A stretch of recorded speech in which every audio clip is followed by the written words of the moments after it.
dalam psikologis dikenal sebagai grit atau resiliensi, adalah kemampuan dan ketekunan untuk bertahan bangkit dan terus berusaha mencapai tujuan di jangka panjang. Meskipun dihadapi pada rintangan, kegagalan, dan kemunduran.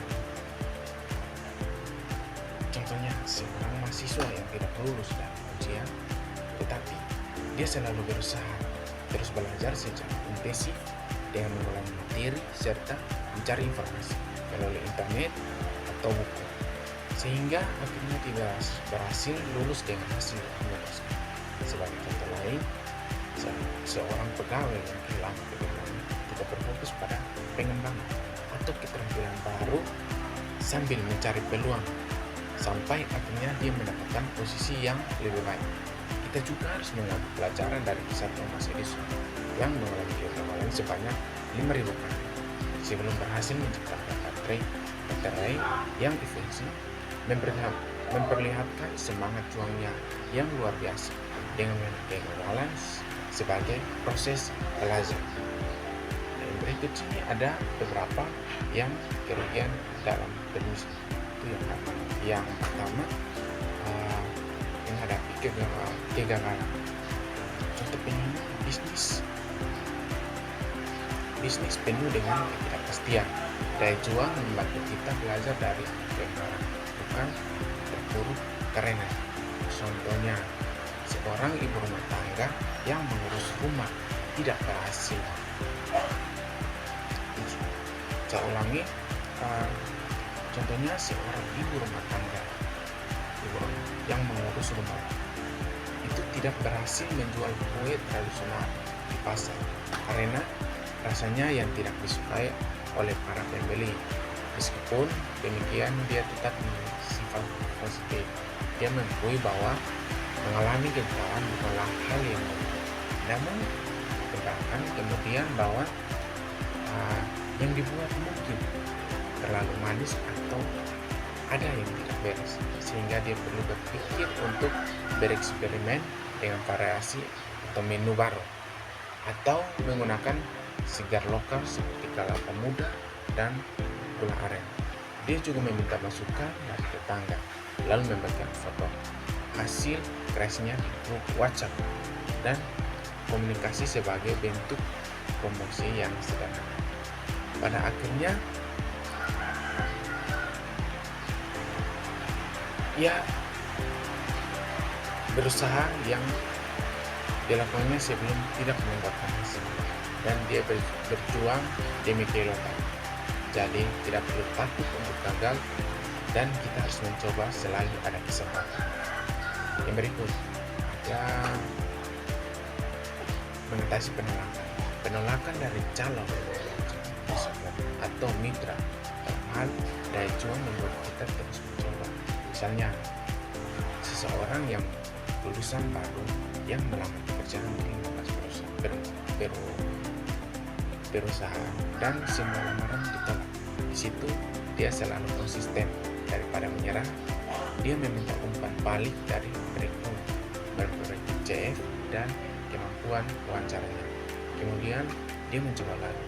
Penolakan ini mengajarkan kita untuk tidak terlalu merasa pribadi atau memandangnya sebagai arah baru menuju peluang yang lebih sesuai.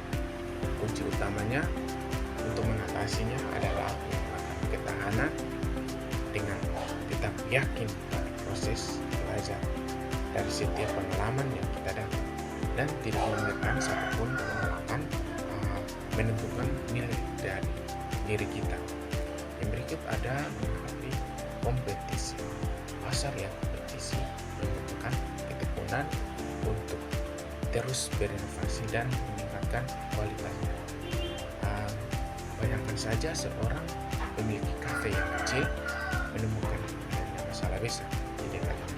Dia sering merasa tertekan dan lebih memilih untuk menunjukkan keunggulannya, produk kopi yang diracik sendiri, dan dia tetap sabar dan sopan agar dia di dekat lingkungannya akan tetap nyaman, dan dia berusaha untuk meniru orang-orang yang produknya sama dengannya, melainkan justru meningkatkan perbedaan yang menjadi keunggulan dirinya.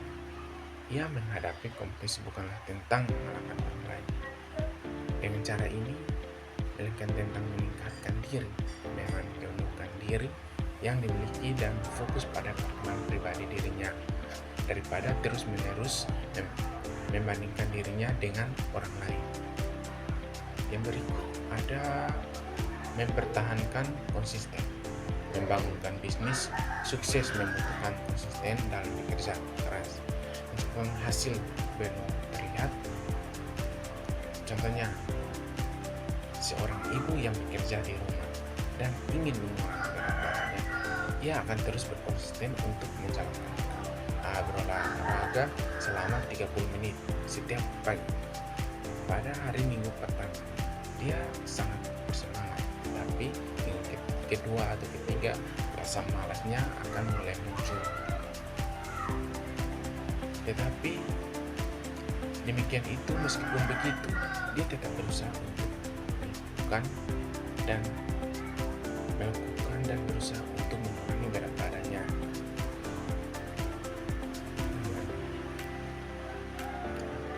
Dalam 3 bulan atau 6 bulan kemudian, dia merasa ada perubahan yang nyata dan tidak hanya itu, berat badannya berkurang, tetapi juga kesehatannya membaik dan dia meningkat. Di situ konsisten kita harus mencapai momentum dan membangun kebiasaan sehingga kita bisa menjadi bagian dari diri kita sendiri. Kuncinya adalah mulai dengan tujuan kecil yang dapat dicapai, mencapai perkembangan dan mengingatkan diri mencapai besar, berawal dari serangkaian tindakan kecil yang dilakukan secara terus-menerus. Disitulah kita akan mengembangkan diri kita yang lebih baik lagi. Baik, yang berikut ada ciri-ciri wirausaha dengan daya juang tinggi. Sini ada beberapa yang perlu saya jelaskan. Yang pertama, berorientasi pada solusi. Fokus pada bagaimana cara mengatasinya, bukan mengapa ini terjadi pada saya. Contohnya, seorang yang fokus pada solusinya tidak berperangkap dalam masalah, melainkan lebih mengarahkan perhatian pada usaha mencari jalan keluarnya. Contohnya, ketika motor saya bocor di jalan menuju kampus dan hanya tinggal 5 menit sebelum kelas dimulai.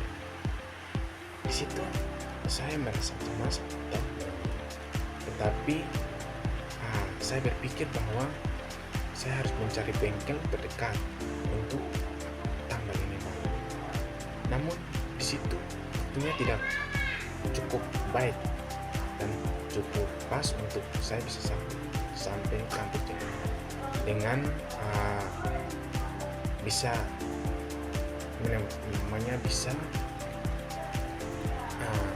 sampai dengan tepat waktu.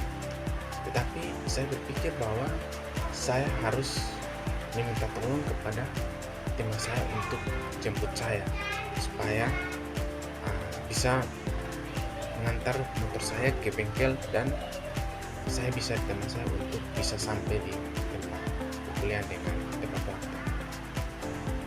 Yang berikut ada mindset perkembangan atau disebut growth mindset. Percaya bahwa kemampuan dapat dikembangkan melalui usaha dan belajar. Contohnya seorang pekerjaan yang mengalami kegagalan saat presentasi di depan klien, yang menganggap dirinya tampak ada bakat, melainkan meminta saran dari orang tuanya untuk bisa mendaftar ke kursus supaya berbicara di depan umum dan bisa berlatih di depan cermin atau di rumah setiap hari. Ia membangun kegagalan sebagai bagian dari proses belajar, bukan penilaian akhir daripada mengenal kemampuannya. Pola pikirnya untuk mendorong kita untuk terus berkembang karena tidak merasa takut menghadapkan tantangan dan selalu mencari cara untuk bisa memperbaiki diri. Yang berikut ada komitmen tinggi, memiliki loyalitas dan dedikasi terhadap visi dan tujuan bisnisnya. Contohnya, seorang mahasiswa yang bertekad untuk meneruskan studi tepat waktu Akan tetapi disiplin dan belajar meskipun mendapat ajakan dari teman-temannya untuk menonton, bermain game, ataupun berpesta di setiap malam. Di situ ia merencanakan waktu belajar menyelesaikan pekerjaan sebelum batas waktu dan tidak mudah terpengaruh dari teman-teman dalam ajakannya, supaya dia bisa fokus berkomitmen menciptakan karakter yang memiliki integritas dan diadakan karena kata-katanya tidak, tindakannya serta mudah untuk tidak putus asa ketika menghadapi rintangan atau kesulitan. Yang berikut ada fleksibel dan adaptasi, cepat menyesuaikan strategi ketika menghadapi perubahan pasar atau kendala. Fleksibel merupakan kemampuan untuk beradaptasi dengan perubahan keadaan tanpa mengabaikan tujuan. Misalnya, seorang yang telah merencanakan piknik bersama keluarganya di gunung atau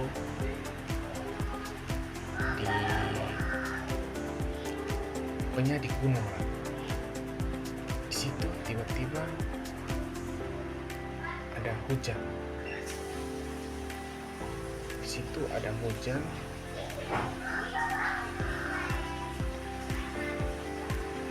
Di situ ada hujan. Di situ hujan lebat turun. Dia berusaha secepatnya untuk menaikkan,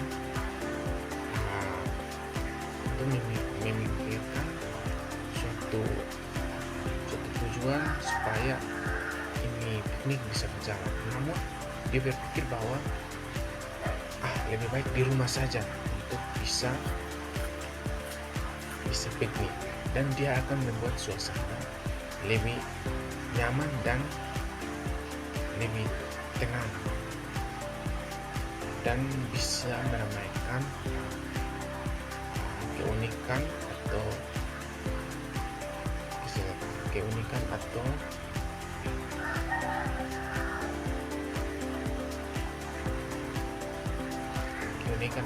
bisa beradaptasi dalam satu cara melakukan supaya dapat berkembangnya dalam berbagai situasi yang ada. Yang berikut ada optimis realistis, percaya. Yang berikut ada optimis realistis, percaya pada kesuksesan tetapi juga menyadari dan mempersiapkan diri untuk tantangan. Misalnya seorang pengusaha kecil yang melihat toko online-nya sepi, pengunjungnya tidak langsung bermimpi untuk bisa menjadi dalam waktu sekejap. Namun ia tetap yakin bahwa usahanya tidak terkembang dengan pemasaran yang tepat, kerja keras, dan perbaikin produk secara bertahap. Ia tidak cepat menyerah, tapi juga sepenuh dalam menghadapi masalah yang lurus, yang praktis. Baik, yang berikut ada tantangan yang menguji daya juang. Yang pertama itu adalah tantangan pasar, produk tidak langsung diterima kompetitor yang kuat. Tantangan pasar muncul ketika ada peningkatan persaingan atau perubahan dalam preferensi konsumen, atau sehingga produk atau layanan yang disediakan menjadi kurang menarik. Misalnya seorang pemilik restoran tradisional yang mengalami penurunan jumlah pelanggan karena banyaknya restoran cepat saji dan kafe kekinian di sekitarnya. Pelanggan trauma anak-anak muda zaman sekarang lebih senang atau memilih tempat yang memiliki wifi atau tempat-tempat unik untuk bisa foto. Yang berikut ada tantangan operasional, masalah produksi, logistik, atau kualitas SDM.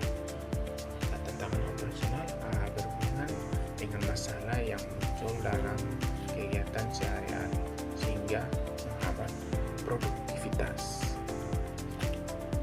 Contoh, seorang yang mengalami kendala ketika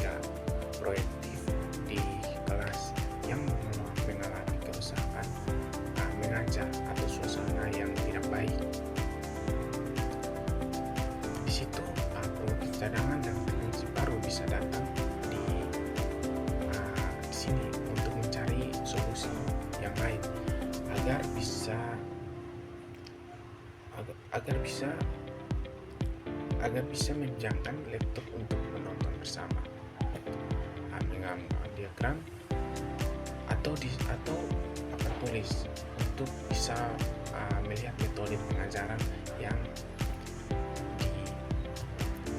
dilakukan oleh diskusi kelompok itu. Yang berikut ada tantangan internal. Tantangan internal keraguan diri, kelelahan mental tersebut burnout, dan tantangan tekanan, stres, kendala yang sering muncul di diri sendiri atau konflik lainnya seperti kurang semangat atau perbedaan pandangan pada dirinya sendiri. Contohnya dalam kelompok tugas kuliah terjadi perselisihan karena dua anggota memiliki pandangan yang berbeda-beda tentang konsep presentasi. Kedua bersikeras untuk mendapatkannya, dan sementara anggota lainnya menjadi pasif dan tidak berkontribusi karena merasa tidak nyaman karena ketua kelompok sudah mengambil peran ini dan dengan temannya yang satu itu. Dalam situasi itu, ini tidak akan mendorong diskusi yang terbuka atau mencari kesempatan dari kedua ide dan memberikan motivasi pada anggota yang kurang aktif agar terlihat berbeda. Yang berikut ada kegagalan besar, produk gagal, kehilangan klien utama, atau krisis reputasi. Kegagalan besar mungkin sudah sering terjadi di semua orang, yaitu keadaan di mana segala usaha yang dilakukan pada dasarnya akan gagal, namun memberikan hasil bahkan berujung pada keuntungan yang signifikan. Misalnya seseorang mahasiswa yang telah belajar keras selama 6 bulan ternyata gagal dalam ujian masuk beasiswa impiannya untuk studi di luar negeri, itu ditolak dalam tawaran yang baik. Namun fokus pada persiapan ini, ia merasa terpuruk, menoleh kepada keluarga dan bingung dengan masa depannya. Yang berikut ada tantangan finansial atau disebut cash flow yang tidak lancar, modal yang terbatas. Tentang video muncul pada ketika mendapatkan cukup untuk memenuhi kebutuhan atau pengeluaran tak terduga yang menguras tabungan. Misalnya seseorang kepada keluarganya yang uangnya pas-pasan tiba-tiba harus membayar biaya rumah sakit atau anaknya yang masih sekolah, itu akan membuat dinginnya karena itu akan membuat